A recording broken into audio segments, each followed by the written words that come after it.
और इस बीच बड़ी खबर नालागढ़ से मिल रही है, जहां केएल ठाकुर के बेटे का 2 वाहन जब्त हुए हैं। केएल ठाकुर ने बीजेपी पर इसको लेकर आरोप लगाया है, नाम वापस लेने के लिए दबाव बनाया जा रहा है, ऐसा आरोप लगाया है। आपको बता दें कि केएल ठाकुर निर्दलीय चुनाव लड़ रहे हैं और इसके लिए उन्होंने बीजेपी पर ये आरोप लगाया है कि उनका नाम वापस लेने के लिए बीजेपी की तरफ से उनके ऊपर इस तरीके से कार्रवाई करके दबाव बनाने की कोशिश की जा रही है। नालागढ़ से इस वक्त की बड़ी खबर आपको दे रहे हैं, जहां केएल ठाकुर के बेटे के 2 वाहन जब्त किए गए हैं। केएल ठाकुर ने बीजेपी पर इसको लेकर आरोप लगाया है। जोघो चौकी के दयोली स्थित उनके 2 वाहन जब्त किए गए हैं। बीजेपी से निर्दलीय वो चुनाव लड़ रहे हैं और ये आरोप बीजेपी के ऊपर लगा रहे हैं कि उन्हें डराने धमकाने की कोशिश की जा रही है, उनके ऊपर नाम वापस लेने की ये कार्रवाई की जा रही है, कोशिश की जा रही है। केएल ठाकुर के बेटे की माइंस पर छापा पड़ा है। दरअसल केएल ठाकुर निर्दलीय चुनाव लड़ रहे हैं और अब बीजेपी पर ये आरोप लगा रहे हैं कि उनके बेटे की माइंस पर इस तरीके से दबिश देकर कार्रवाई करके नाम वापस लेने की ये कोशिश बीजेपी द्वारा की जा रही है। ये केएल ठाकुर ने आरोप लगाए हैं। पता लगा, मुझे अभी पता नहीं है कि मैं तो इसमें बिजी हूँ, तो मुझे पता लग रहा है कि ऐसा कर रहे हैं वो इसका कर रहे हैं, तो प्रेशर टैक्टिक्स है उनकी, चुनाव ना लड़े। मुझे लगता है बचकाना हरकत है उनकी। वो जो है मुझे लगता है बिल्कुल बौखला गए हैं और अब तो पक्का मैं कह सकता हूँ जमानत जब्त होगी। इसका असर यहाँ नहीं पड़ेगा, पूरे हिमाचल में पड़ेगा अगर ऐसा कर रहे हैं। मुझे पता नहीं अब क्या क्या कर रहे हैं वो। हमारा एक भी काम इलीगल नहीं है हमारा। हम सरकार को जो काम है टैक्स देते हैं। हम आज हमारी माइनिंग लीज पे, जो कि पिछले 3 साल से देवली में है, रेगुलर काम चलता है यहाँ पे, पर आज दुर्भाग्यपूर्ण जो कि हम आज़ाद प्रत्याशी के रूप में आज हमने हमारे जो फादर साहब हैं केएल ठाकुर जी हैं, उनको सरकार ने प्रेशराइज़ करने के लिए आज ऐसी घिनौनी हरकत की है। हमारी माइनिंग लीज में से हमारे टिपर और पोकलेन, एक टिपर ले गए हैं और पोकलेन को वहाँ पे थाने में ले जाने की बात कर रहे हैं। साथ में यहाँ पे एक होमगार्ड की भी ड्यूटी लगा दी है। मैं इनसे पूछना चाहता हूँ कि आपने और किस यहाँ पे बाकी किस माइनिंग लीज पे ऐसा काम किया है। ये स्पेशल है, सिर्फ हमारे साथ इसलिए हो रहा है कि हम आज़ाद प्रत्याशी हैं, सरकार हमारे साथ धक्काशाही कर रही है और मैं इसका बिल्कुल विरोध करता हूँ और प्रशासन से कहना चाहता हूँ कि आप सरकार के दबाव में ना आए और इलेक्शन कमीशन के जो है, इलेक्शन कमीशन से भी अनुरोध करता हूँ कि इसकी जांच की जानी चाहिए।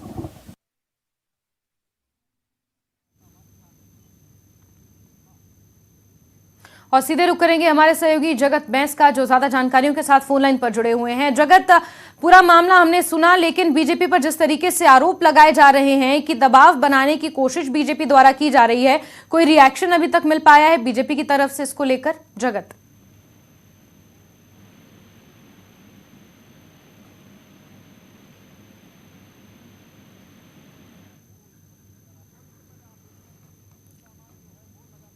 चलिए जगत से दोबारा जुड़ने की हम कोशिश करेंगे, लेकिन नालागढ़ से आपको ये बड़ी खबर हम दे रहे हैं, जहां केएल ठाकुर जो निर्दलीय चुनाव लड़ने के लिए मैदान में उतरे हुए हैं, उनके बेटे की माइंस पर छापा डाला गया है, दबिश दी गई है, उनके 2 वाहन को जब्त किया गया है और अब केएल ठाकुर ये आरोप लगा रहे हैं कि बीजेपी नाम वापस लेने के लिए उन पर इस तरीके की कार्रवाई करके दबाव बनाने की कोशिश कर रही है। नालागढ़ से ये बड़ी खबर है, तस्वीरें भी आपके सामने। ये 2 वाहन हैं जिन्हें जब्त किया गया है। केएल ठाकुर आजाद प्रत्याशी के तौर पर चुनाव लड़ने मैदान में उतरे हुए हैं और ये आरोप बीजेपी के ऊपर लगा रहे हैं कि उनका नाम वापस लेने के लिए उनके ऊपर लगातार प्रेशर बनाया जा रहा है, उन्हें डराने की कोशिश की जा रही है।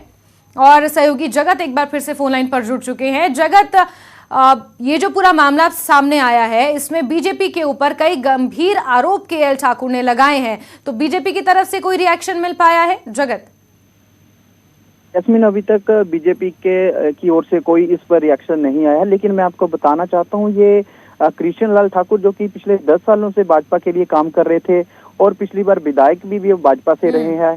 2017 में वो चुनाव हार गए थे। उसके बाद लगातार वो लोगों के बीच में है, संपर्क बनाए हुए हैं। लेकिन कांग्रेस पार्टी से जो विधायक हैं लखविंदर सिंह राणा कांग्रेस पार्टी से 4.5 साल पहले चुने गए थे, विधायक चुने गए थे। अब कुछ ही महीनों पहले उन्होंने भाजपा को ज्वाइन किया और यहाँ से दावेदारी दिखाई टिकट के लिए। लखविंदर सिंह राणा के साथ केएल ठाकुर भी दावेदार थे यहाँ पर भाजपा से टिकट के लिए, लेकिन कहीं न किसी वजह कारण जो कृष्ण लाल ठाकुर है, केएल ठाकुर है, इनकी टिकट यहाँ से काट दी गई और लखविंदर सिंह राणा को भाजपा ने अपना प्रत्याशी बनाया और उसके ऊपर दांव खेला जा रहा है। लेकिन उसके बाद से ही केएल ठाकुर की द्वारा एक बैठक की गई अपने कार्यकर्ताओं के साथ। करीबन 100 से ज्यादा जो भाजपा के कार्यकर्ता थे, मंडल अध्यक्ष समेत, इस्तीफा देकर कृष्णलाल ठाकुर के समर्थन में उतरे और कृष्णलाल ठाकुर ने आजाद प्रत्याशी के तौर पर नामांकन भरा।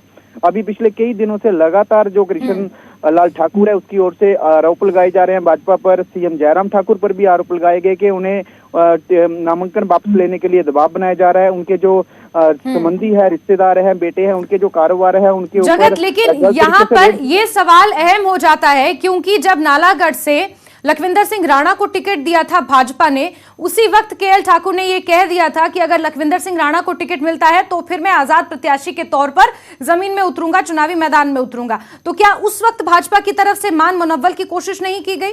जगत, लगातार जो प्रदेश की जो भाजपा की जो हाईकमान है उनकी ओर से लगातार कृष्णलाल ठाकुर से संपर्क किया जा रहा था। इवन के नड्डा की ओर से भी, सीएम जयराम ठाकुर की ओर से भी लगातार इनको मनाने की जो कोशिशें हैं वो यहाँ पर की जा रही थी। लेकिन कृष्णलाल ठाकुर अड़े हुए हैं कि वो अपने जनता के साथ है, जनता के जो समर्थक है उनके साथ इन्होंने एक बैठक की गई थी। हजारों लोग उस बैठक में शामिल हुए और उनकी ओर से कहा गया कृष्णलाल ठाकुर अगर आपने चुनाव लड़ना है तो आजाद प्रत्याशी के तौर पर चुनाव लड़िए, किसी भी पार्टी से आप चुनाव मत लड़िए। इसकी वजह से कृष्णलाल ठाकुर ने फैसला लिया और नामांकन भरा। तब से लेकर लगातार सरकार की ओर से, भाजपा की ओर से लगातार इनके ऊपर प्रेशराइज किया जा रहा है क्योंकि आज नामांकन वापस लेने की आखिरी तारीख है। उससे एक दिन पहले कृष्णलाल ठाकुर के बेटे के जो कारोबार चल रहा था, उनका कहना है कि लीज उन्होंने ले रखी है पूरे मामले की, लीगली वो काम कर रहे हैं, उनका 1% काम भी लीगल नहीं है। उन्होंने कहा कि बकायदा टैक्स इस जो काम करते हैं उसका जो टैक्स है वो सरकार को पे करते हैं, लेकिन उसके बावजूद सरकार ने दबाव बनाने के लिए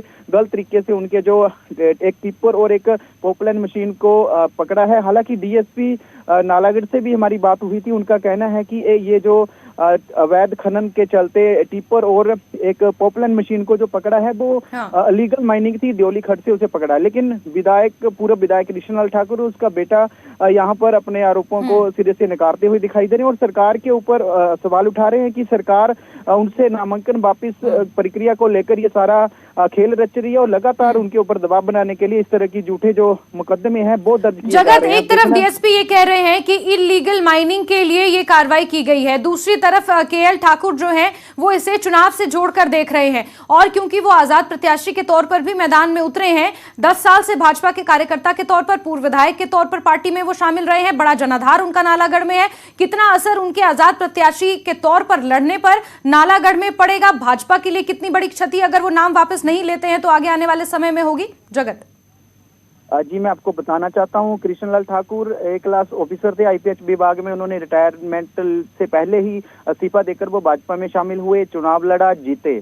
2017 का चुनाव की बात की जाए तो मात्र 600-700 वोटों से ही वो पीछे रहे। लखविंदर सिंह राणा 25 समथिंग उनको वोट पड़े और जो कृष्णलाल ठाकुर उनको 24,000 कुछ मत पड़े थे।